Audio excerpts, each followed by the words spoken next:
When I was 6-year-old, I received my gifts. My first grade teacher had this brilliant idea.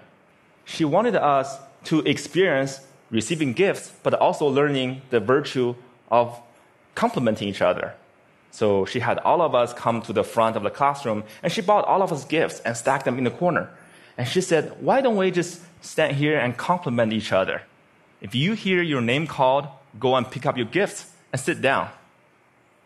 What a wonderful idea, right? What could go wrong? Well, there were 40 of us to start with, and every time when I hear someone's name called, I would give out the heartiest cheer. And then there were 20 people left, and 10 people left, and 5 left, and 3 left. I was one of them.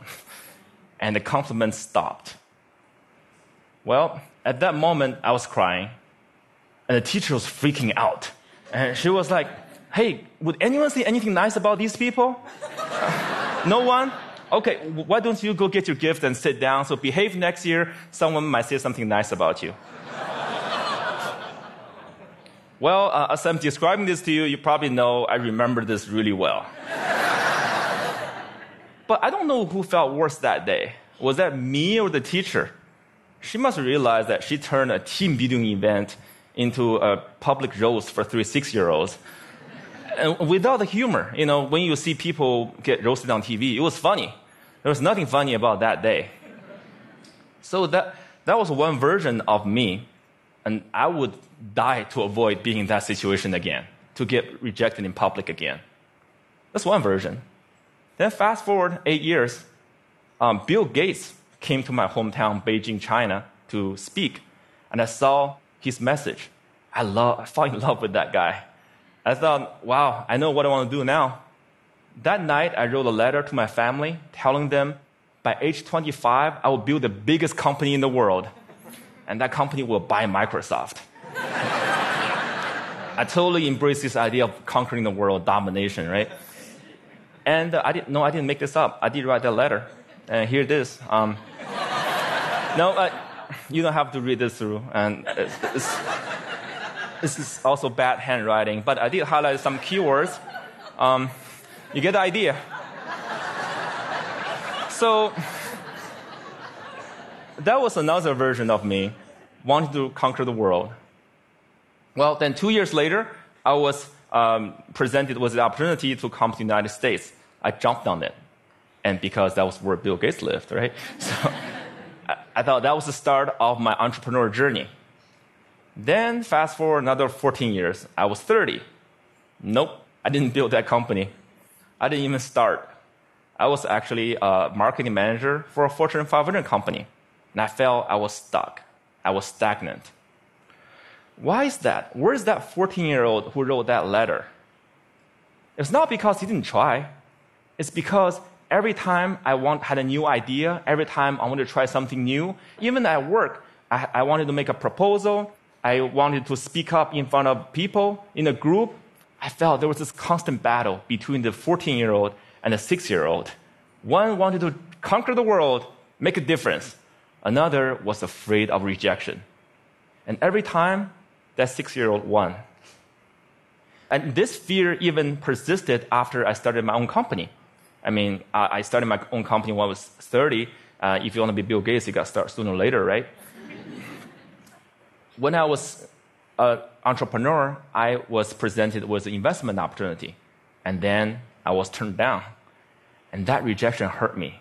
It hurt me so bad that I wanted to quit right there.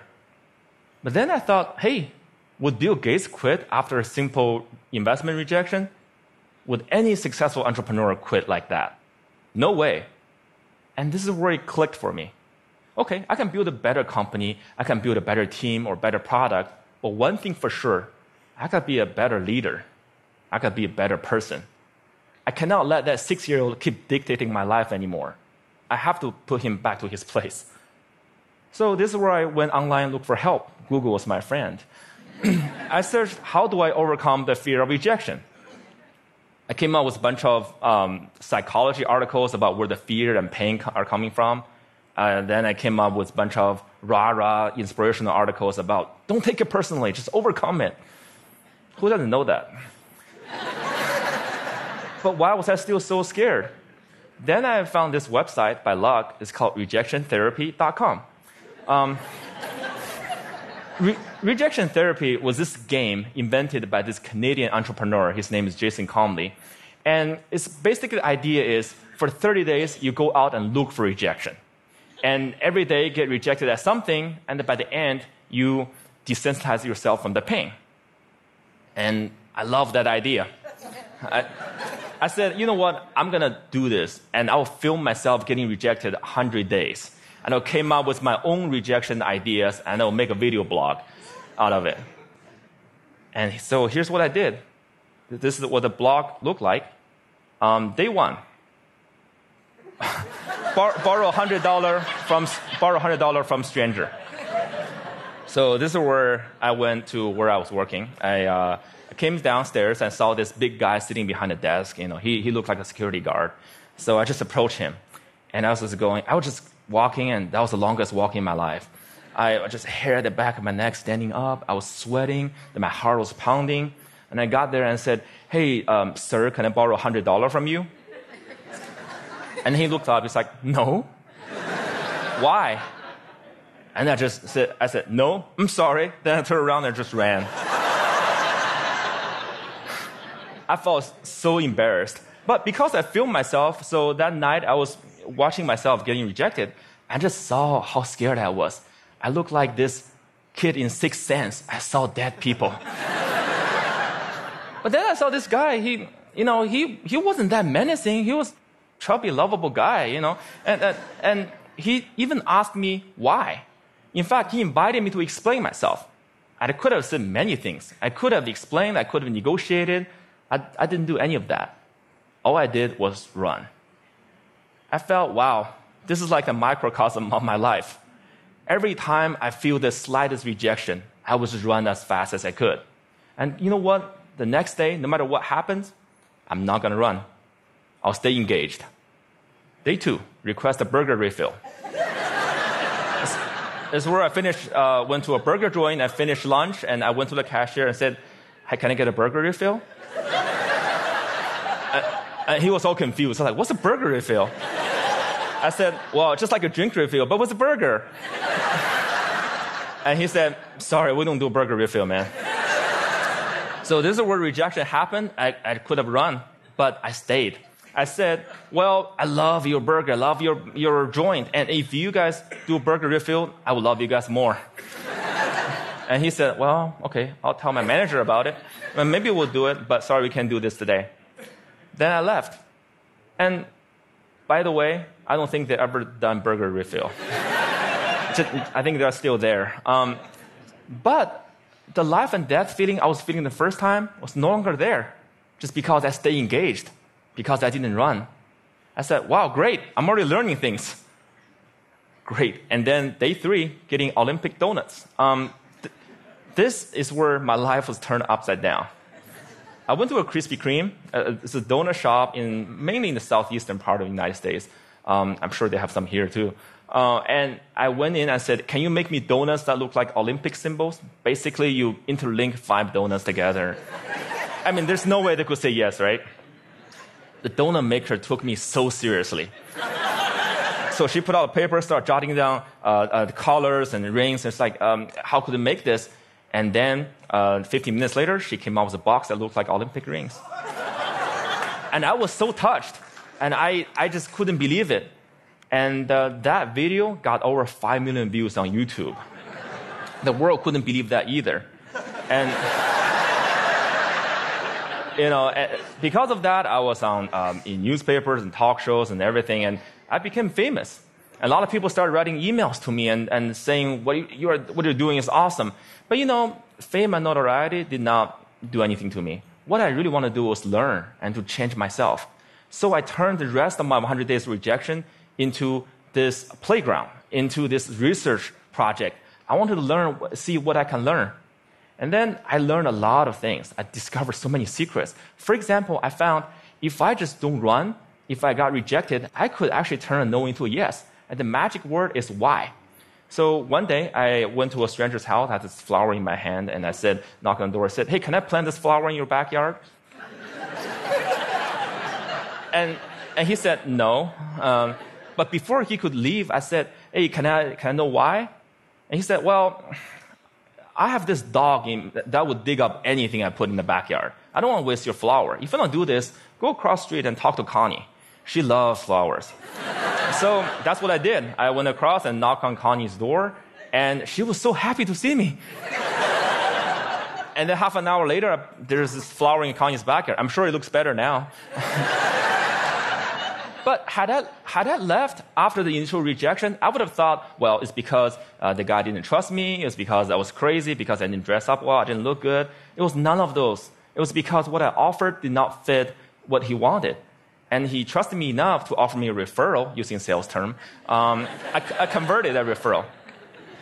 Then one day, I also learned that I can actually say certain things and maximize my chance to get a yes. So for example, one day I went to a Starbucks and asked the manager, hey, can I be a Starbucks greeter? He's like, what's a Starbucks greeter? I said, do you know those Walmart greeters? You know, those people who say hi to you before you walk in the store and make sure you don't steal stuff, basically. And I want to give a Walmart experience to Starbucks customers. Well, I'm not sure that's a good thing, actually. Actually, I'm pretty sure it's a bad thing. And he was like, oh, yeah, this is how he looked. His name is Eric. He's like, I'm not sure. This is how he was hearing me. I'm not sure. Then I asked him, is that weird? He's like, yeah, it's really weird, man. But as soon as he said that, his whole demeanor changed. It's as if he's putting all the doubt on the floor. And he said, yeah, you can do this, and just don't get too weird. So for the next hour, I was the Starbucks greeter. I said hi to every customer that walked in and give them holiday cheers. By the way, I don't know what your career trajectory is. Don't be a greeter. It was really boring. But then I found I could do this because I mentioned, is that weird? I mentioned a doubt that he was having. And because I mentioned, is that weird? That means I wasn't weird. That means I was actually thinking just like him, seeing this as a weird thing. And again, I learned that if I mention some doubt people might have before I ask the question, I gain their trust. People will more likely to say yes to me. And then I learned I could fulfill my life dream by asking. You know, I came from 4 generations of teachers. And my grandma has always told me, hey, Jia, you can do anything you want, but it'd be great if you become a teacher. But I want to be an entrepreneur, so I didn't. But it has always been my dream to actually teach something.